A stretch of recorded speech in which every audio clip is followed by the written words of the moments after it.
এই ছাগলটি তার ছানাটিকে নিয়ে পাহাড়ের উপর দিয়ে যাচ্ছিল, কিন্তু তার ছানাটি অনেক দুষ্টু এবং সে বারবার পাহাড়ের নিচে নামতে চাইছিল।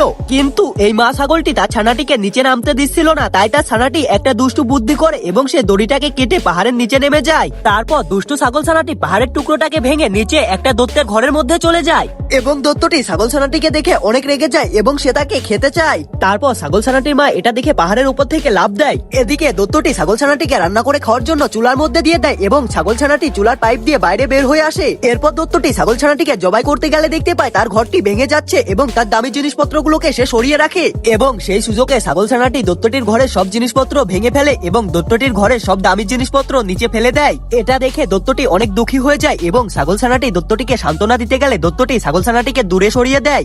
এরপর ছাগল ছানাটি দৈত্যটির জন্য চা বানিয়ে আনে এবং দৈত্যটি এটা দেখে অনেক খুশি হয়ে যায় এবং সে ছাগল ছানাটিকে কাঁধে নিয়ে একসাথে চা খেতে থাকে। তারপর মা ছাগলটি সেখানে চলে আসে এবং ছাগল ছানাটি তার মায়ের কাছে চলে যায়। এরপর ছাগল ছানাটি দৈত্যটির সঙ্গে খেলা করতে থাকে, কিন্তু এটা দেখে ছাগল ছানাটির মা মোটেও খুশি ছিল না। ঠিক তখনই দৈত্যটির ঘর ভেঙে যায় এবং মা ছাগলটি দেখতে পায় দৈত্যটির হাতে একটা ভাঙা কাপ ছাড়া আর কিছুই নাই। তখন তারা তিনজন অনেক ভালো বন্ধু হয়ে যায়।